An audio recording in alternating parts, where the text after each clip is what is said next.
Winston se réveilla un peu de sa léthargie.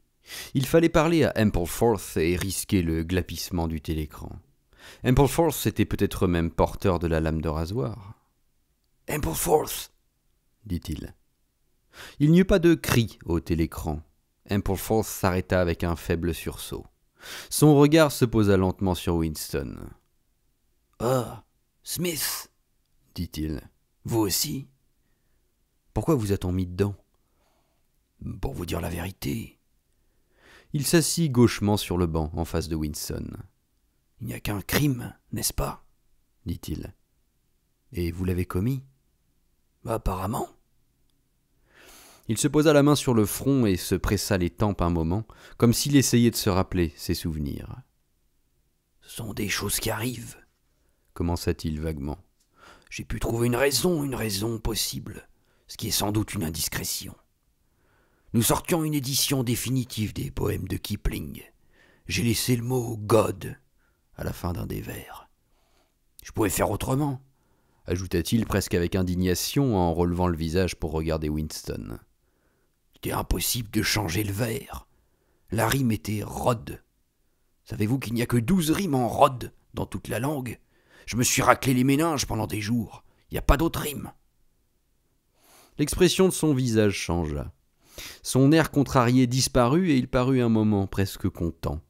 Une sorte de chaleur intellectuelle, la joie du pédant qui a découvert un fait inutile, brilla à travers sa barbe sale et emmêlée.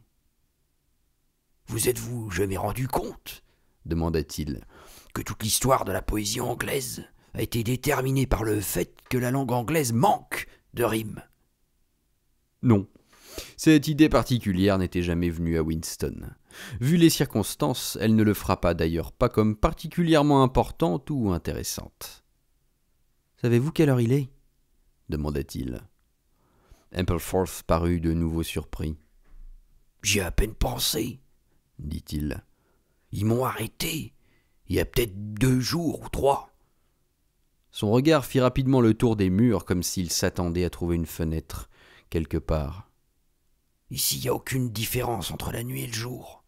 Je vois pas comment on peut calculer l'heure ici. » Ils causèrent à bâtons rompus pendant quelques minutes, puis, sans raison apparente, un glapissement du télécran leur ordonna de rester silencieux. Winston demeura calmement assis, les mains croisées. Ampleforth, trop grand pour être à son aise sur le banc étroit, se tournait et se retournait, les mains jointes tantôt autour d'un genou, tantôt autour de l'autre. Le télécran lui aboya de se tenir immobile. Le temps passait. 20 minutes, 1 heure, il était difficile d'en juger. Une fois encore, il y eut un bruit de bottes à l'extérieur.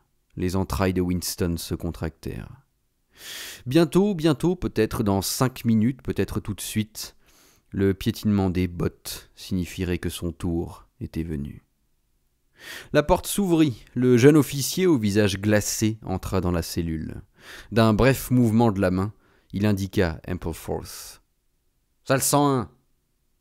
dit-il. Ampleforth sortit lourdement entre les gardes, le visage vaguement troublé, mais incompréhensif. Un long moment, sembla-t-il, passa. La douleur s'était ravivée au ventre de Winston. Son esprit allait à la dérive autour de la même piste, comme une balle qui retomberait toujours dans la même série d'encoches. Il n'avait que 6 pensées, la douleur au ventre, un morceau de pain, le sang et les hurlements, O'Brien, Julia, la lame de rasoir.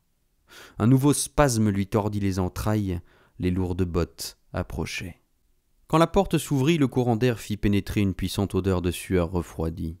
Parsons entra dans la cellule. Il portait un short kaki et une chemise de sport. Cette fois, Winston fut surpris jusqu'à s'oublier. « Vous ici ?» dit-il. Parsons lui lança un coup d'œil qui n'indiquait ni intérêt ni surprise, mais seulement de la souffrance. Il se mit à arpenter la pièce d'une démarche saccadée, incapable, évidemment, de rester immobile. Chaque fois qu'il redressait ses genoux rondelés, on les voyait trembler. Ses yeux écarquillés avaient un regard fixe, comme s'il ne pouvait s'empêcher de regarder quelque chose au loin. « Pourquoi êtes-vous ici ?» demanda Winston. « Crime par la pensée !» répondit Parsons, presque en pleurnichant. Le son de sa voix impliquait tout de suite un aveu complet de sa culpabilité et une sorte d'horreur incrédule qu'un tel mot pût lui être appliqué. Il s'arrêta devant Winston et se mit à en appeler à lui avec véhémence. « Vous ne pensez pas qu'on va me fusiller, vieux ? On ne fusille pas quelqu'un qui n'a pas réellement fait quelque chose, seulement des idées qu'on ne peut empêcher de venir. Je sais qu'ils donnent un bon avertissement. Oh, j'ai confiance en eux pour cela. Mais ils tiendront compte de mes services, n'est-ce pas ? Vous savez quelle sorte de type j'étais, pas un mauvais bougre, dans mon genre. Pas intellectuel, bien sûr, mais adroit.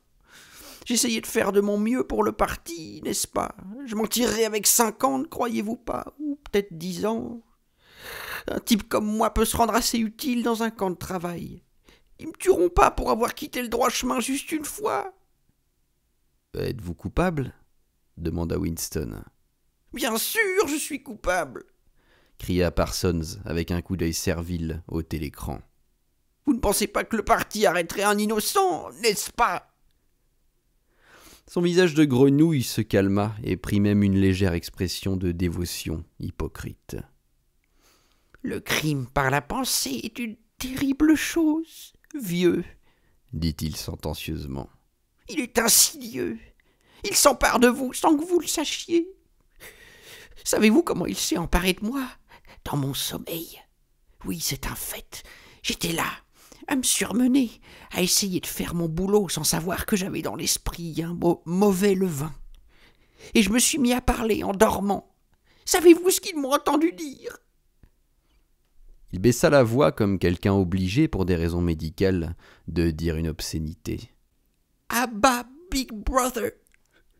Oui, j'ai dit cela, et je l'ai répété maintes et maintes fois, paraît-il. Entre nous, je suis bien content qu'il m'ait pris avant que cela aille plus loin. Savez-vous ce que je leur dirai quand je serai devant le tribunal ? Merci, vais-je dire. Merci de m'avoir sauvé avant qu'il soit trop tard. » « Mais qui vous a dénoncé ? » demanda Winston.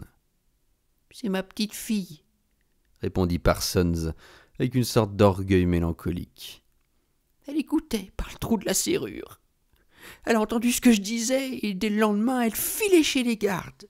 Fort pour une gamine de 7 ans, pas ? Je n'en garde aucune rancune. En fait, je suis fier d'elle. Cela montre en tout cas que je l'ai élevée dans les bons principes. Il fit encore quelques pas de long en large d'une démarche saccadée et jeta plusieurs fois un coup d'œil d'envie à la cuvette hygiénique, puis soudain, il baissa son short et se mit nu. « Pardon, vieux !» dit-il. « Je peux pas m'en empêcher. » Il laissa tomber son lourd postérieur sur la cuvette. Winston se couvrit le visage de ses mains. « Smith !» glapit la voix du télécran. « 6079 Smith W. Découvrez votre figure. Pas de visage couvert dans les cellules. » Winston se découvrit le visage. Parsons se servit de la cuvette bruyamment et abondamment. Il se trouva que la bonde était défectueuse et la cellule pua largement pendant des heures.